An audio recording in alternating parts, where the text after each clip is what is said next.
Eita, que esse segundo bimestre tá ficando bom, hein, galera?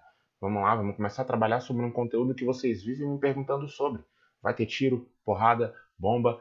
Pega seu caderno, faça suas anotações. Nós vamos começar a trabalhar sobre a Segunda Guerra Mundial. Vem comigo, é hora da história.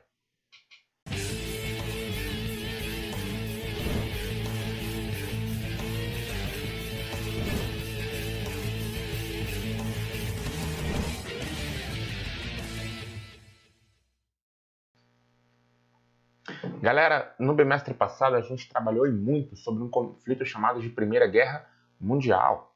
Trabalhamos ele em sala, trabalhamos ele em videoaula, todo mundo já está careca de saber, não é? Pois é, nós vimos que esse conflito ele foi de 1914 até 1919. As batalhas se encerraram em 1918, mas em 1919 assinaram um documento importante, o chamado Tratado de Versalhes.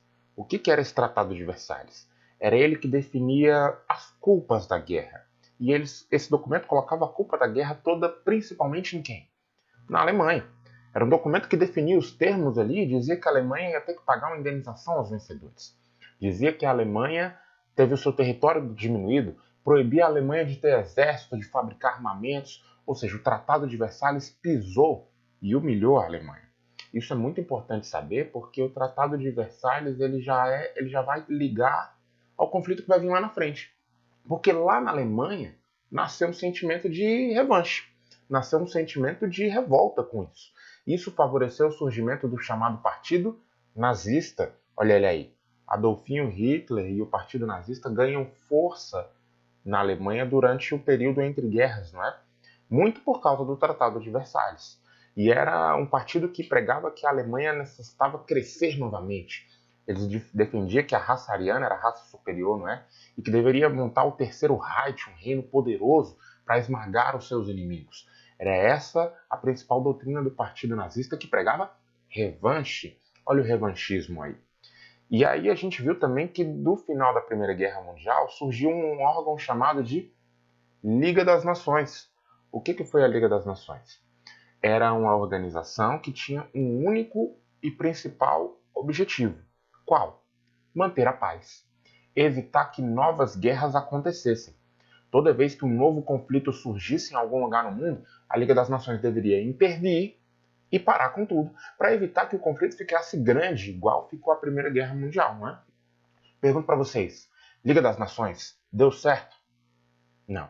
A Liga das Nações foi um fracasso. Você já sabe disso porque teve a Segunda Guerra Mundial. A Liga das Nações não foi capaz de evitar um novo conflito e um conflito gigante. Por quê? Porque ela não conseguiu evitar os conflitos menores. E no período entre guerras, vários conflitos menores estavam acontecendo. E se a Liga das Nações observasse, poderia perceber que isso ia crescer muito. Quer um exemplo disso? Vamos para o mapa. Japão. O Japão era uma potência? Sim, o Japão estava começando a crescer como uma potência industrial. O país mais industrializado ali na região da Ásia.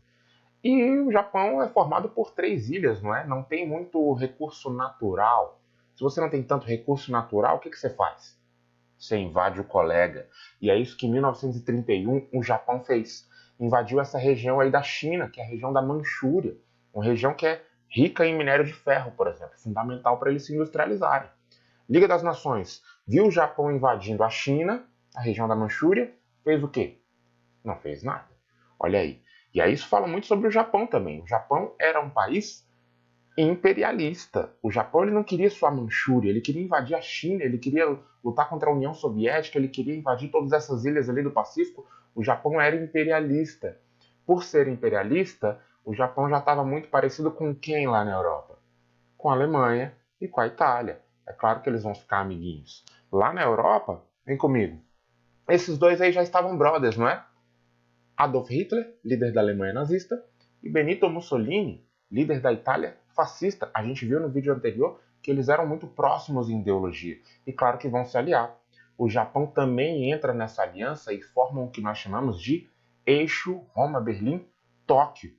Quem era esse eixo? Quem fazia parte desse eixo? Roma, capital da Itália. Berlim, capital da Alemanha. E Tóquio, capital do Japão. Ou seja, o eixo era formado por esses 3 países imperialistas que queriam invadir e aumentar seu território. Esse era o principal ponto em comum entre eles. A Alemanha, Itália e Japão formaram o eixo com ideias muito parecidas. Vamos ver o eixo na Europa como estava. Nesse mapa aqui a gente tem a Alemanha, nazista de Adolf Hitler, e a Itália, fascista de Mussolini, né? Os dois também eram imperialistas e queriam expandir seu território. Vamos lembrar, a Itália estava doida por colônia, não estava? A Itália não prometeram colônias para ela lá na Primeira Guerra Mundial que ela nunca recebeu? Pois é, Benito Mussolini foi atrás e foi atrás na força. A Itália invade um país na África chamado de Etiópia. Chegou lá, invadiu e falou: agora é meu. Quem vai colonizar essa região aqui agora somos nós italianos. Liga das Nações. Fez alguma coisa? Liga das Nações não fez nada. Percebam, está tendo vários conflitos no mundo e a Liga das Nações não está sendo capaz de evitar. Quem são os líderes da Liga das Nações? Grã-Bretanha e França. Grã-Bretanha e França estão vendo essas pequenas invasões e estão deixando passar, estão passando pano. Nada está acontecendo. E claro, isso vai acontecer, isso vai aumentar. Um grande conflito que também aconteceu ali na Europa nesse momento é a Guerra Civil Espanhola. Olha a Espanha ali. Na Espanha, em 1936, começou um conflito, uma guerra civil, ou seja, espanhóis contra espanhóis. O exército se rebelou contra o governo. E o líder do exército era um general chamado Francisco Franco, que ele tinha ideias muito parecidas com a de Hitler e a de Mussolini. Ele era um general fascista. Ele queria também estabelecer um governo fascista na Espanha. Claro, se ele tinha ideias parecidas com Hitler e Mussolini, esses dois vão apoiar o general Franco na Guerra Civil Espanhola. O que a Guerra Civil Espanhola tem a ver com a Segunda Guerra Mundial? Muito, tudo. Ela é quase que o embrião da guerra. Por quê? Lembra que Hitler conseguiu tirar a Alemanha da crise fabricando armas, com armamentos e tudo mais? Nem podia. O Tratado de Versalhes proibia, não é? Hitler não ligou para isso. Mas é na Guerra Civil Espanhola que a Alemanha nazista vai testar seus brinquedinhos novos. Afinal de contas, o exército está bem preparado agora.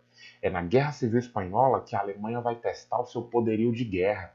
E aí uma guerra que era para ser civil, uma guerra que era para ser menor, entre espanhóis, acaba se tornando um conflito super sangrento, um conflito super violento, porque a Alemanha nazista financiou as tropas do general Franco. E aí tem um quadro de um pintor espanhol famoso que mostra um pouquinho sobre isso. Já ouviram falar em Pablo Picasso? Olha esse quadro aí, não sei se vocês já viram em algum lugar.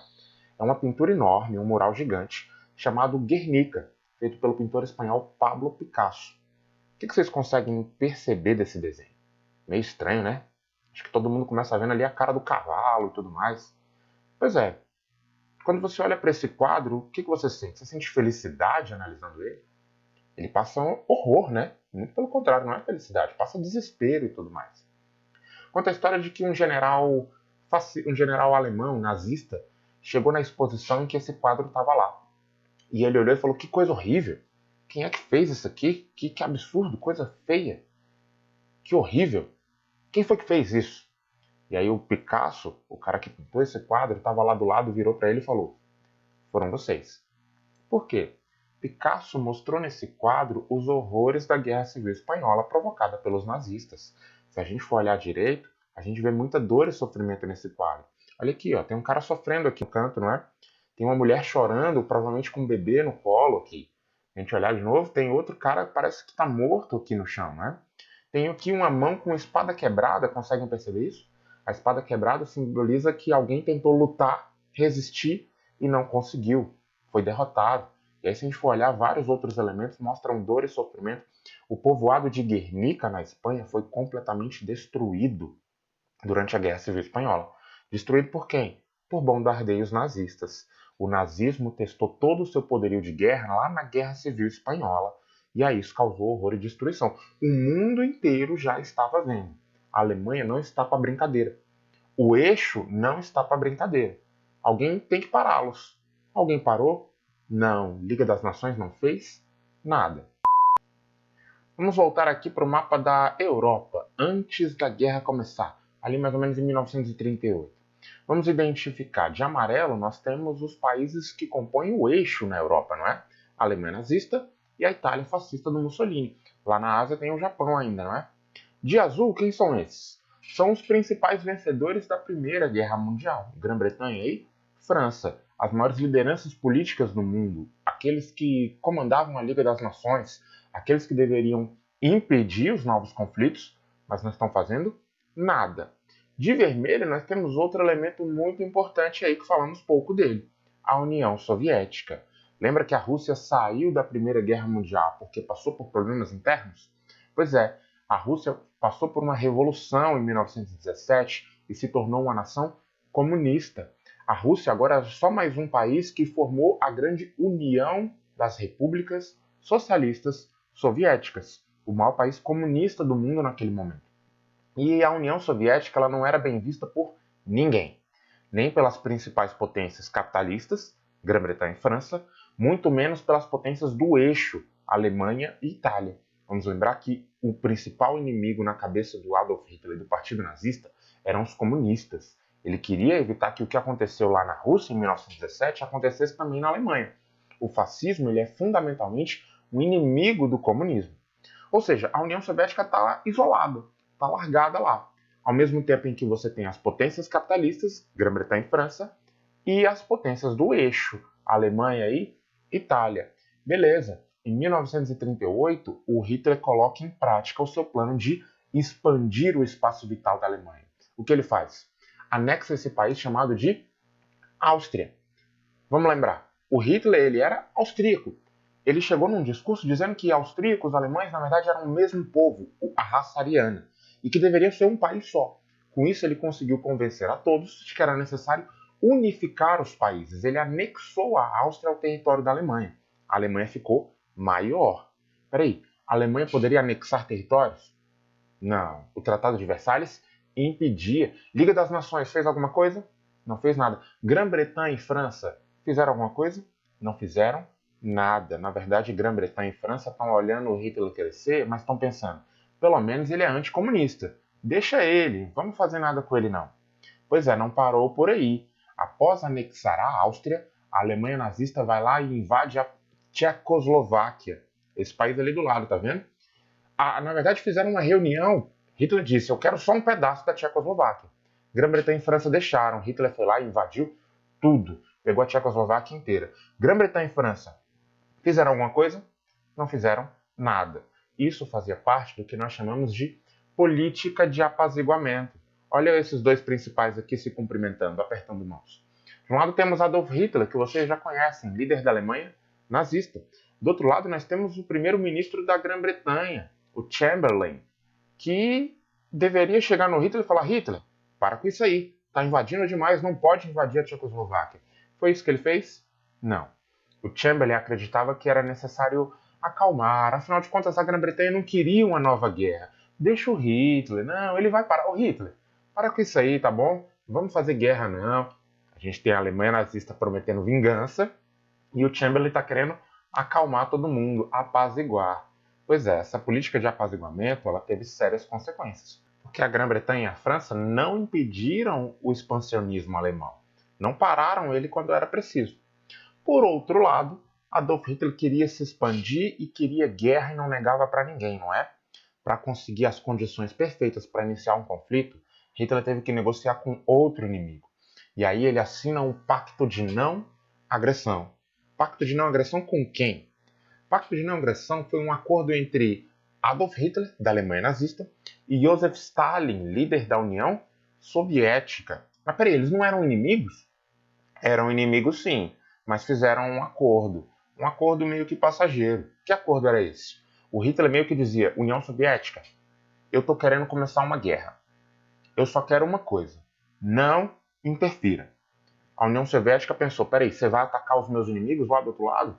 Eu não vou me meter não, desde que não venha para cima de mim. Por isso que a gente chama de pacto de não agressão e não interferência. Por quê? Porque eles se comprometiam um não interferir no conflito do outro. Teoricamente, basicamente, o que a União Soviética dizia? Alemanha, vai lá, ataca eles, eu não estou nem aí, desde que não venha para cima de mim. O que a Alemanha nazista dizia? União Soviética, eu vou atacar todo mundo aqui, França, Grã-Bretanha, eu só quero uma coisa, não interfira, não se meta.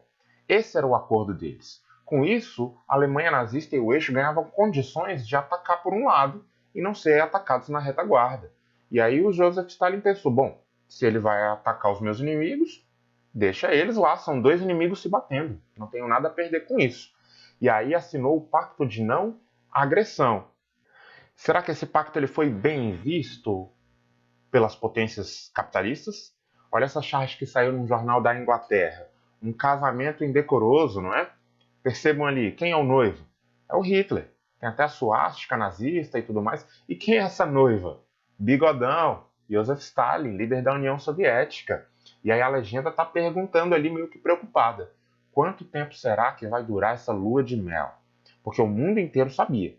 O nazismo e o comunismo da União Soviética eram inimigos, eram contrários. Como assim agora eles fizeram um acordo? Peraí, tem alguma coisa errada aí. Será que esse acordo vai durar muito tempo? O fato é que ele aconteceu, e isso gerou as condições perfeitas para Hitler começar. Quando rolou o Pacto de Não Agressão, vamos lembrar, a Alemanha já tinha anexado a Áustria, já tinha invadido a Tchecoslováquia. Tem um país aí entre a Alemanha e a União Soviética. Que país é esse? É o chamado corredor polonês, a Polônia. A Polônia ficou no meio. Quando a Polônia soube desse pacto de não agressão, ela pensou, já era. Tô lascado, tô bem no meio, vou ser invadida. Ou por um lado, ou pelo outro. Tô no meio. A Polônia pediu socorro, Grã-Bretanha, França, Liga das Nações, me ajuda. Vão me atacar. Tô no meio aqui, vou apanhar de um lado ou de outro, ou dos dois. Liga das Nações fez alguma coisa? Não. No máximo, avisaram. O Chamberlain e a França avisaram Hitler. Falou, Hitler, chega. Já anexou a Áustria, já invadiu a Tchecoslováquia, não invada a Polônia. Esse é o aviso que a gente dá. Sua política expansionista já foi longe demais. Não invada a Polônia. Hitler deu ouvidos. Em 1939, as forças alemãs foram em marcha e invadiram a Polônia.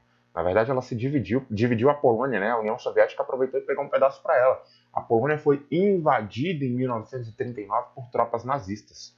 Quando a Alemanha invade a Polônia, oficialmente o que começa? A guerra. Agora é guerra declarada. Peraí, já estava tendo conflito antes de 1939? Estava. A Alemanha já tinha invadido a Tchecoslováquia, o Japão já tinha invadido lá a Manchúria, batalhas já estavam rolando. Só que oficialmente, quando começa a guerra, qual é o marco inicial dessa guerra? A invasão da Polônia em 1939. Quando as tropas nazistas invadem a Polônia, aí a Grã-Bretanha e a França declaram guerra contra a Alemanha. Mas peraí, dá para declarar guerra contra um só? Não dá, não. Segunda Guerra Mundial começa quem contra quem? Mas isso vai ficar para o nosso segundo vídeo, beleza? Vamos parar por aqui para não ficar muito grande. Vai lá, respira, toma uma água. Já já a gente volta para a parte 2, beleza? Wakanda Forever.